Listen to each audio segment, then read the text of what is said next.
Greetings, shining star. Dr. B here with your motivational moment. What the muck edition. Have you ever been part of an organization where you've been working and trying to tackle a particular problem, maybe come up with a proposal to address that problem? You've turned it over to your supervisor only to hear back, well, we've decided to go in a different direction. Or, and it's really not a direction, it's a non-direction. Or, Hmm, slow down a little bit here. I think what we need to do next is a feasibility study to determine if this makes the most sense. And so time again, you try. Time again, you're met with barriers. You're met with muck. You're met with the lack of ability to move forward. If this happens enough for you and for your colleagues, eventually what will happen is people will stop trying. Psychologists call this organizational learned helplessness, where through the organization's dysfunction, you learn that your efforts have little impact. So the rational thing to do is to stop trying. Here's the thing though, if you stop trying and you sit down in the muck, all you're going to do is get more mucky. You do not want that. You need to focus on your success. And there are three things that you can do.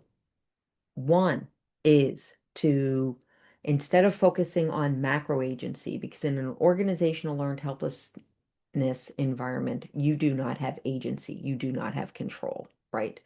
But you don't have macro control. But in all agencies, you're going to have some level of micro control. And so you want to control and build up and develop in the spaces where you have that level of control, right? Whether you're developing skills or keeping your desk clean, whatever it is for which you have control in that particular space, look at that micro agency where you can build up those skills so that you can get out of there into a more functional organization, because organizations don't have to be like this. Two, document the muck, right? Document your efforts. If it's appropriate, package up your efforts and take them with you for that next position, right? If it's appropriate, share them with colleagues at other organizations if it's appropriate. But certainly document it, because at some point there will be new leadership and somebody may come to you at that point and you'll already be working forward. The third thing to do is to create a sanity circle. You're probably not alone in recognizing the muck at your organization.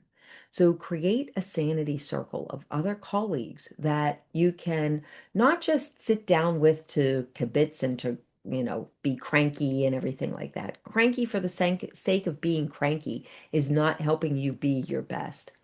But sometimes it does hurt. It does help to get that little crankiness out. But your sanity circle could help brainstorm and develop possible pathways where you can find that path of least resistance to make that organizational change. Least worst case scenario is that it will help you to recognize you're not alone in what you're feeling and what you're experiencing. So when faced with organizational learned helplessness, do not let it hold you back. Instead, don't just say what the muck. Focus on the things that you can control, your micro agency. Document what you're doing, how you're doing it for future opportunities in some fashion or another, and create that sanity circle so that you can at least recognize that you're not alone, but maybe more minds will help navigate this mucky situation in a more effective way. Dr. B here with your motivational moment. May your star shine brightly. May your days be filled with hope as you progress down your journey of success. Take care. Thank you for joining A to E with Dr. B. May your days be filled with hope, and may your journey be one of success. Keep shining.